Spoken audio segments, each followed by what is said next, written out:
அனைவருக்கும் வணக்கம். Welcome to Dharma academy. இந்த வீடியோவில் டிஎன்பிஎஸ்சி மற்றும் டிஎன்யூஎஸ்ஆர்பிக்கு உண்டான மாடல் டெஸ்ட் 3 தான் நம்ம பார்க்க போகிறோம். ஆல்ரெடி போட்ட 2 டெஸ்ட்டை இன்னும் நீங்கள் பார்க்கலன்னா சேனலோட டிஸ்கிரிப்ஷனில் நம்ம கொடுத்துருக்கோம் லிங்க்கு. அதை கிளிக் பண்ணி பார்த்துட்டு இந்த வீடியோவை கண்டினியூ பண்ணுங்கள். வீடியோ பிடிச்சிருந்தால் மறக்காமல் லைக் பண்ணுங்கள். சேனலை இது வரைக்கும் நீங்கள் சப்ஸ்கிரைப் பண்ணலை அப்படின்னா சப்ஸ்கிரைப் பண்ணி சப்போர்ட் பண்ணுங்கள். முதல் வினா: முதலில் மகாத்மா காந்தியை தேசத்தந்தை என்று அழைத்தவர் யார்? முதல்ல மகாத்மா காந்தியை தேசத்தந்தை என்று அழைத்தவர் யார்? ஆன்சர் சுபாஷ் சந்திர போஸ் அவர்கள் தான் முதல்ல மகாத்மா காந்தியை தேசத்தந்தை அப்படின்னு அழைக்கிறாரு. அடுத்த வினா: மாநில மறுசீரமைப்பு ஆணையம் எப்பொழுது தனது அறிக்கையை அளித்தது? மாநில மறுசீரமைப்பு ஆணையம் எப்பொழுது தனது அறிக்கையை கொடுத்துச்சு? ஆன்சர் 1955 அது அமல்படுத்தப்பட்டது. 1956 மொழிவாரி மாநிலங்கள் பிரிக்கப்பட்டுச்சு. அடுத்தது, ஆசியாவின் முதல் அணு உலை எங்கு தொடங்கப்பட்டது? ஆசியாவின் முதல் அணு உலை எங்கு தொடங்கப்பட்டது? சாம்பே அணு உலை பம்பாயில். சாம்பே அணு உலை பம்பாயில் தொடங்கப்பட்டுச்சு. இந்திய அணுசக்தி துறை எப்போது துவங்கப்பட்டது? இந்திய அணுசக்தி துறை எப்போது துவங்கப்பட்டுச்சு? ஆன்சர் 1954. 1954.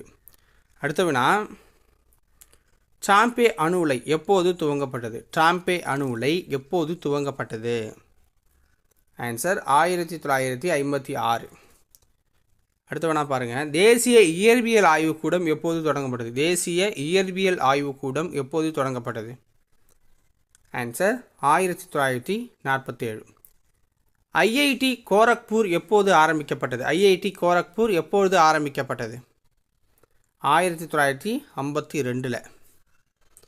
தேசிய சங்கீத நாடக அகாடமியானது எப்போது தொடங்கி வைக்கப்பட்டது? தேசிய சங்கீத நாடக அகாடமியானது எப்போது தொடங்கி வைக்கப்பட்டது?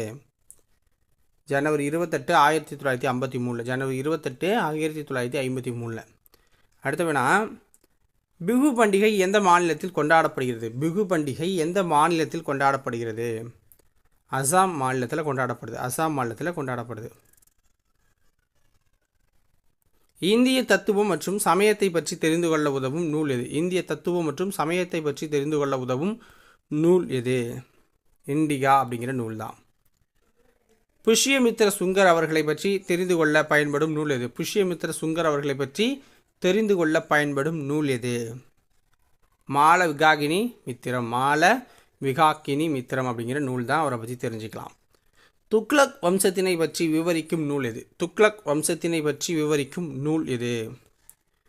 இபின் பட்டுட்டா, சான்வல் மொமோயிஸ் அப்படிங்கிற நூல் தான். ஓகேங்களா? அடுத்தது, காஷ்மீரின் அரசர்களை பற்றி கூறும் நூல் இது.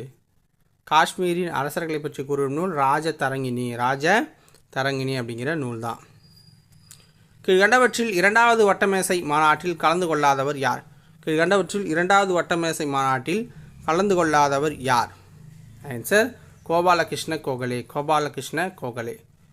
இந்திய தொல்லியல் துறை யார் உதவியுடன் நிறுவப்பட்டது? இந்திய தொல்லியல் துறை யார் உதவியுடன் நிறுவப்பட்டது? Alexander Cunningham. அலெக்சாண்டர் கன்னிங்ஹாம் உதவியுடன் நிறுவப்பட்டது.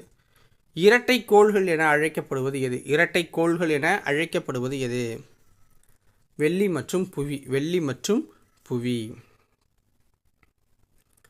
இந்தியாவில் குறைவான மழைப்பொழிவை பெறும் இடம் எது? இந்தியாவில் குறைவான மழைப்பொழிவை பெறும் இடம் எது? ஜெய்சால்மர் அப்படிங்கிற இடம் தான். ஜெய்சால்மர். தும்கள் என்பது எந்த மாநிலத்தின் புகழ்பெற்ற நடனம்? தும்கள் என்பது எந்த மாநிலத்தின் புகழ்பெற்ற நடனம் அப்படின்னா ஜம்மு காஷ்மீர். ஜம்மு மற்றும் காஷ்மீர். குப்த அரச வம்சத்தின் தலைசிறந்த அரசன் என அழைக்கப்படுபவர் யார்? குப்த அரச வம்சத்தின் தலைசிறந்த அரசன் என அழைக்கப்படுபவர் சமுத்திரகுப்தர். மக்களாட்சியின் பிறப்பிடம் என கருதப்படுவது எது? மக்களாட்சியின் பிறப்பிடம் என கருதப்படுவது கிரேக்கம். மிகுந்த சிலிக்கா கொண்ட மாக்மாவை உள்ளிருக்கும் வாயுக்கள் தடுக்கும் போது ஏற்படும் அதிக அழுத்தத்தினால் வாயுக்களும் சாம்பலும் சேர்ந்த ஒரு கலவை மிகுந்த சத்தத்துடன் வளிமண்டலத்தில் பல 100 கிலோமீட்டர் உயரத்திற்கு வெடித்து சிதறும் போது உருவாகும் எரிமலை என்ன? தழல் கூம்பு எரிமலை. நைனிடால் மலைவாழிடம் எந்த மாநிலத்தில் அமைந்துள்ளது? நைனிடால் மலைவாழிடம் எந்த மாநிலத்தில் அமைந்துள்ளது? உத்தரகாண்டில் அமைஞ்சிருக்கு.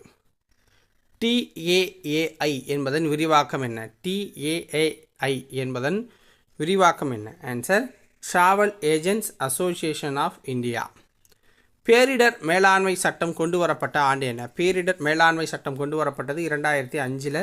2004 சுனாமி வந்ததுக்கு அப்புறம். ஓகேங்களா, 2005 கொண்டு வந்தாங்க. ஸோ இதோட இன்றைக்கி உண்டான வீடியோ முடியுது. உங்களுக்கு வீடியோ பிடிச்சிருந்தா ஒரு லைக்கை போட்டு விடுங்க. சேனலை சப்ஸ்கிரைப் பண்ணி சப்போர்ட் பண்ணுங்கள். நாளைக்கு வேறொரு வீடியோ பதிவில் உங்களை வந்து சந்திக்கிறேன். நன்றி, வணக்கம்.